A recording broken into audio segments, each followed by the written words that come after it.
അങ്ങനെ വർഷങ്ങളുടെ ഊഹാപോഹങ്ങൾക്ക് ശേഷം ലോകത്തിലെ ഏറ്റവും വലിയ കോടീശ്വരനായ ഇലോൺ മസ്കിന്റെ ടെസ്ല ഇലക്ട്രിക് കാറുകൾ ഇന്ത്യയിലും എത്തുന്നു. ഇതിനോടകം തന്നെ കമ്പനിയുടെ ഇന്ത്യയിലെ പ്രവർത്തനങ്ങൾക്ക് ആവശ്യമായ ജീവനക്കാരെ കണ്ടെത്തി നിയമിക്കുന്ന തിരക്കിലാണ് ടെസ്ല. പ്രാരംഭഘട്ടത്തിൽ ഡൽഹിയിലും മുംബൈയിലുമാണ് പ്രവർത്തനങ്ങൾ നടക്കുന്നതെങ്കിലും വരും കാലങ്ങളിൽ ഇന്ത്യ മുഴുവൻ വ്യാപിപ്പിക്കാൻ പദ്ധതിയിടുന്നു.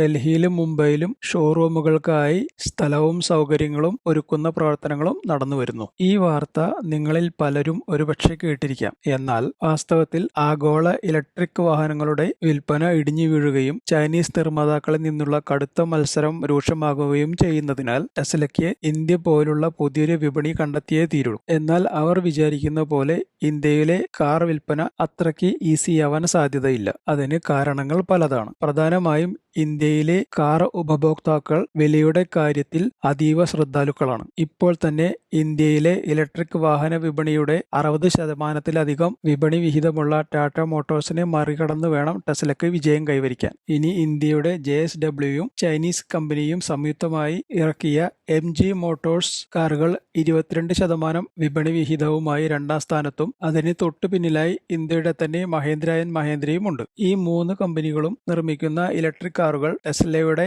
ഏറ്റവും വില കുറഞ്ഞ മോഡലിന്റെ പകുതിയിൽ താഴെയുള്ള വിലയ്ക്കാണ് നിലവിൽ കാറുകൾ വിറ്റുകൊണ്ടിരിക്കുന്നത്. അതിനാൽ തന്നെ ഹുണ്ടായ്, BMW, മെഴ്സിഡസ് എന്നീ കാർ നിർമ്മാതാക്കൾ നിർമ്മിക്കുന്ന ഉയർന്ന നിലവാരത്തിലുള്ള EVകളുമായി മത്സരിക്കുന്ന ഒരു ആഡംബര കാറായി മാത്രം ഇതിനെ കണക്കാക്കപ്പെടും. ലളിതമായി പറഞ്ഞാൽ ടെസ്ല മേധാവി എലോൺ മസ്ക് ഇന്ത്യക്ക് മാത്രമായി ഒരു വില കുറഞ്ഞ കാർ അവതരിപ്പിച്ചാൽ മാത്രമേ ഇവിടെ പിടിച്ചു നിൽക്കാൻ കഴിയൂ. അടുത്തതായി ടെസ്ല കാറുകൾക്ക് വളരെ കുറഞ്ഞ ഗ്രൗണ്ട് ക്ലിയറൻസ് ആണ് ഉള്ളത്. ഇതും ഇന്ത്യയിലെ റോഡുകളിൽ എത്രത്തോളം വിജയം കൈവരിക്കാൻ കഴിയുമെന്നതിനും ഉത്തരം കണ്ടെത്തേണ്ടിയിരിക്കുന്നു. ഇനി ഇതെല്ലാം പരിഹരിച്ചുകൊണ്ട് ഇന്ത്യയിൽ പ്രവർത്തനം തുടരാം എന്ന് ചിന്തിച്ചാൽ നിർമ്മാണ ചെലവിൽ വലിയ വർധനയ്ക്ക് കാരണമാകും. താരതമ്യേന ചെറിയ സാന്നിധ്യം മാത്രമുള്ള ഒരു വികസ്വര വിപണിക്ക് വേണ്ടി ടെസ്ല ഇതെല്ലാം ചെയ്യുമോ? ഇനി ഇതിനൊക്കെ പരിഹാരം കണ്ടെത്തിയാൽ തന്നെ ഇന്ത്യയിലെ മൊത്തം പാസഞ്ചർ വാഹന വിൽപ്പനയുടെ വെറും 3% താഴെ മാത്രമാണ് ഇപ്പോഴും EV വാഹനങ്ങൾ അഥവാ ഇലക്ട്രിക് വാഹനങ്ങളുടെ വിൽപ്പന. ചാർജിംഗ് സ്റ്റേഷനുകളുടെ കുറവും ഒരു നിർണായക ഘടകമാവാൻ സാധ്യതയുണ്ട്.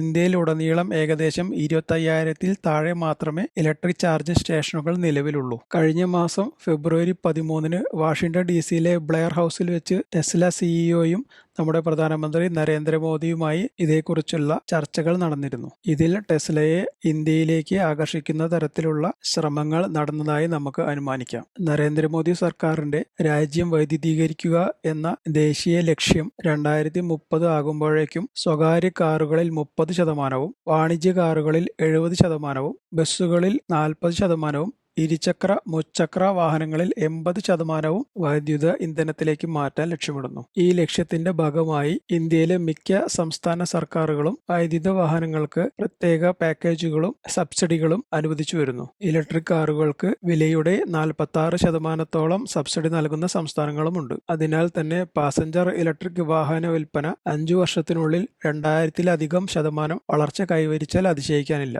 കഴിഞ്ഞ കാലങ്ങളിൽ പ്രതിവർഷം 4700 ഇലക്ട്രിക് വാഹനങ്ങളുടെ രജിസ്ട്രേഷൻ നടന്നിരുന്ന സ്ഥാനത്ത് ഇന്ന് ഏകദേശം 1,00,000 കാറുകളായി ഉയർന്നിരിക്കുന്നു. വാഹനങ്ങളുടെ വിലയിലും അതുപോലെ തന്നെ വലിയ മാറ്റങ്ങൾ ഉണ്ടായി. ഇലക്ട്രിക് വാഹനങ്ങളും സാധാരണ വാഹനങ്ങളും തമ്മിലുള്ള വിലയിലെ വ്യത്യാസം വളരെയധികം കുറഞ്ഞു. ഇതിനു പുറമെയാണ് കഴിഞ്ഞ വർഷം ഏപ്രിലിൽ ആഗോള കാർ നിർമ്മാതാക്കൾക്ക് ഇന്ത്യയിലേക്കുള്ള ഇലക്ട്രിക് കാറുകളുടെ ഇറക്കുമതി തീരുവ കുറച്ചത്. ലോകത്തിലെ ഏറ്റവും വേഗത്തിൽ വളരുന്ന സമ്പദ് വ്യവസ്ഥയായ ഇന്ത്യ ഇറക്കുമതി തീരുവ കുറച്ച് തങ്ങളുടെ വാഹനം ഇന്ത്യയിലും വിപണനം നടത്തുന്നതിനുള്ള അവസരം നൽകണമെന്ന് ഇലോൺ മസ്ക് നേരത്തെ അഭിപ്രായപ്പെട്ടിരുന്നു. തുടർന്ന് ഇന്ത്യ ഗവൺമെന്റ് 8,000 വാഹനങ്ങൾക്ക് വരെ 15% കുറഞ്ഞ ഇറക്കുമതി തീരുവ ആസ്വദിക്കാനുള്ള അവസരം നൽകുകയും ചെയ്തു. ഇത് വളരെ ബുദ്ധിപരമായ ഒരു നീക്കമായി കണക്കാക്കാം. കാരണം ഒരു ആഗോള വാഹന നിർമ്മാതാവിനെ കൂടി പ്രാദേശികവൽക്കരിക്കാൻ നിർബന്ധിതരാക്കുകയും ഇന്ത്യയിൽ വന്ന് നിർമ്മിക്കുകയും ഇത് ഇന്ത്യയിൽ കൂടുതൽ തൊഴിലവസരങ്ങൾ സൃഷ്ടിക്കുന്നതിനും കാരണമാകുന്നു. ഇനി ടെസ്ലയുടെ കാര്യം, അത് നമുക്ക് കണ്ടറിയാം.